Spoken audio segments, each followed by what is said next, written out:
આજે વાત કરવી છે એક ગરીબની અમીરીની કે એક માણસ ભલે પૈસાથી ગરીબ હોય પણ એનું મન એટલું અમીર હોય કે એની સામે કરોડપતિ શેઠિયાઓ પણ ગરીબ લાગે। એક ટ્રસ્ટ સંચાલિત મંદિર હતું। મંદિરમાં આરતી સમયે ઝાલર વગાડવાવાળા, નગારા વગાડવાવાળા, આરતી ઉતારનાર એમ બધા અલગ અલગ કર્મચારીઓ પગાર પર રાખવામાં આવ્યા હતા।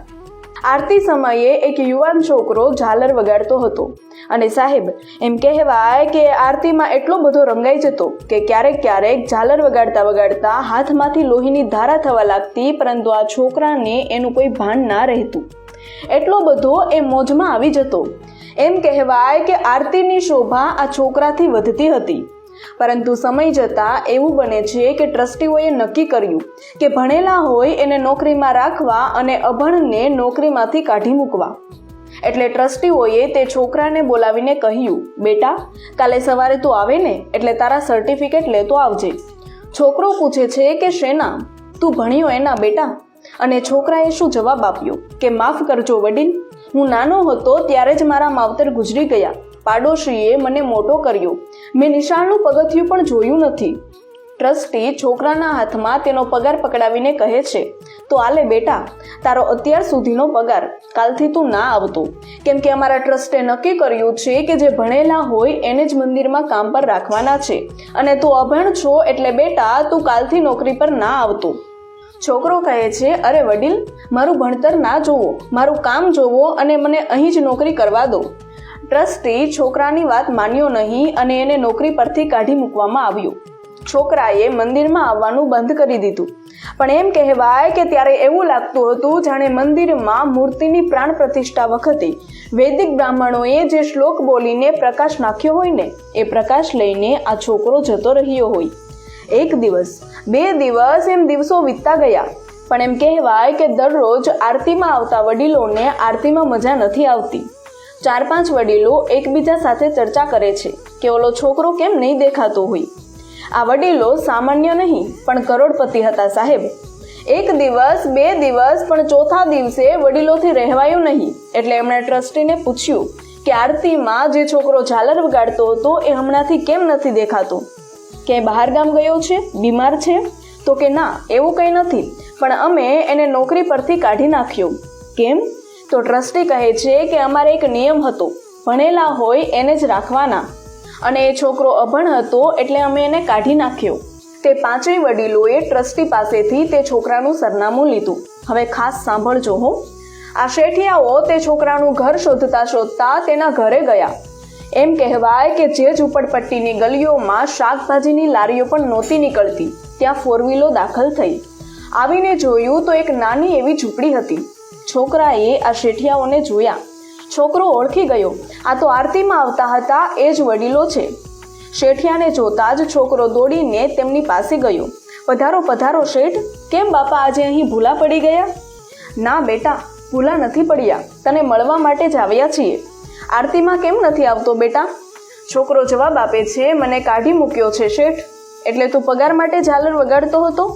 છોકરાએ જવાબ આપતા કહ્યું કે શરૂઆત તો એ માટે જ કરી હતી, પણ હવે મને ટેવ પડી ગઈ છે, હવે મારે પગાર સાથે કોઈ લેવા દેવા નથી।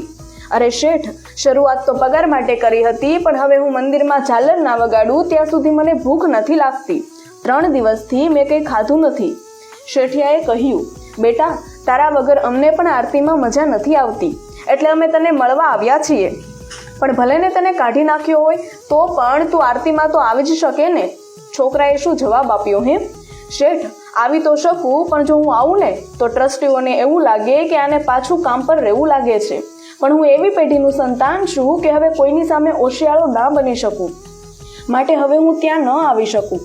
હવે તો હું જ્યાં હોય ત્યાં હરી આવે। શેઠ બોલ્યા કે તારે ઓશિયાળો પણ ના બનવું પડે અને તું આરતીમાં પણ આવી શકે એવું અમે કરીએ તો? મજાની વાત તો હવે આવે છે સાહેબ। શેઠિયાઓએ કહ્યું કે તું આરતીમાં પણ આવી શકે અને તારે ઓશિયાળા પણ ન બનવું પડે એવું કરીએ તો? છોકરાએ પૂછ્યું કે શું? શેઠિયાઓએ કહ્યું કે મંદિરની સામે જે જગ્યા પડી છે એ અમે તને લઈ દઈએ અને અમે ત્યાં તને એક દુકાન બનાવી દઈએ। તારે વેપારનો વેપાર થશે અને તું આરતીમાં પણ આવી શકીશ। તારા માટે અમે કરોડો ખર્ચવા તૈયાર છીએ, પણ તું આરતીમાં આવ। અરે પણ બાપા હું નાનો માણસ। તો કે ના અમારે કંઈ નથી સાંભળવું, તારા વગર આરતીમાં મજા નથી આવતી। અને એમ કહેવાય કે એ જગ્યામાં દુકાન બનાવાય. કહેવાય છે ને કે નસીબમાં હોય એ ક્યાંય ના જાય. આ છોકરો વેપાર કરવા લાગ્યો. સમય જતાં ધંધો એટલો આગળ વધ્યો કે એક દુકાનમાંથી બે, બેમાંથી ત્રણ, એમ કરતાં કરતાં આખી ઇન્ડસ્ટ્રી ઊભી થઈ ગઈ. એક સમયે જે છોકરો ગરીબ હતો એ આજે એક ઇન્ડસ્ટ્રીનો ચેરમેન બની ગયો. એકવાર એવું બને છે કે મંદિરના ટ્રસ્ટીઓ આ છોકરાની ઓફિસે આવે છે. ટ્રસ્ટીઓને આવતા જોઈને કોઈ પણ અહંકાર વગર આ છોકરાએ તેમને આવકારો આપ્યો. અરે બાપા, પધારો પધારો. ટ્રસ્ટીઓને યાદ નથી કે આ એ જ છોકરો છે જેને આપણે કાઢી મૂક્યો હતો. અરે પધારો બાપા, આપે કેમ ધક્કો ખાધો? મને ફોન કર્યો હોત તો હું મંદિરે પહોંચી જાત. ટ્રસ્ટીઓએ કહ્યું, અરે શેઠ, તમને થોડું કહેવાય, અમે જ આવીએ ને. મંદિરનો જીર્ણોદ્ધાર કરવો છે એટલે ડોનેશન માટે આવ્યા છીએ. છોકરો તરત ઊભો થઈને અંદરની રૂમમાં ગયો. ત્યાં તેમનું એક નાનું એવું મંદિર હતું. મંદિર સામે ઊભો રહીને રડતા રડતા બોલ્યો, ખૂબ ખૂબ આભાર તમારો ભગવાન. અરે હું તમારા મંદિરમાં એક સમયે ઝાલર વગાડતો હતો અને આજે તમે મને એવડો મોટો કરી નાખ્યો કે આજે એ જ મંદિરના ટ્રસ્ટીઓ મારી પાસે મંદિરનો ફાળો લેવા આવે. તમારો ખૂબ ખૂબ આભાર ભગવાન કે તમે મને એને લાયક બનાવ્યો. છોકરાએ બહાર ઓફિસમાં આવીને ટ્રસ્ટીઓને કહ્યું કે કેટલો ખર્ચો છે.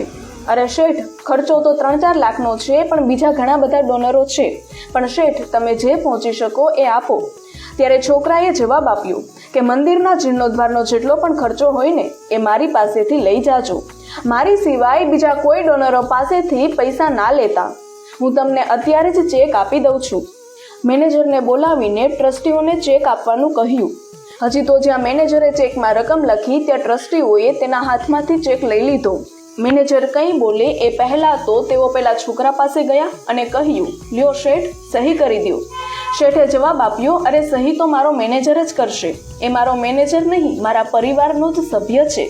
મને જેટલો મારા ઈશ્વર પર ભરોસો છે ને એટલો જ મને મારા માણસો પર ભરોસો છે, મારા સ્ટાફ પર ભરોસો છે, અને એટલે એ જ સહી કરશે. પણ શેઠ, તમારી સહી એ? તો કે હા વડીલ, મને સહી કરતા આવડતું જ નથી. હું ભણેલો જ નથી. મારા નામનું બેંકમાં ખાતુંય નથી. મારે પણ જ્યારે પૈસાની જરૂર હોય ને ત્યારે હું મારા મેનેજર પાસેથી માંગુ છું. હું આ કંપનીમાં એક શેઠ તરીકે નહીં, પણ હું એક માણસ તરીકે જ રહું છું. હું જો શેઠ બની જાઉં ને તો માણસાઈ મટી જાય. વાહ, શું વાત કરી છોકરાએ. ધંધો ભલે ગમે એટલો મોટો હોય, પણ માણસાઈ તો ભૂલાવી જ ના જોઈએ. કહેવાનો અર્થ, તમે ભલે ગમે તેટલા મોટા માણસ થઈ જાઓ, પણ તમારાથી નાના માણસોનો તિરસ્કાર ક્યારેય ન કરો. શું ખબર કાલે એના કિસ્મતનું પાનું બદલાઈ જાય અને તમારે પણ એની જરૂર પડે. વિડીયો પસંદ આવ્યો હોય તો વિડીયોને લાઇક અને શેર કરો તથા અમારા ફેસબુક પેજને ફોલો કરો. ધન્યવાદ.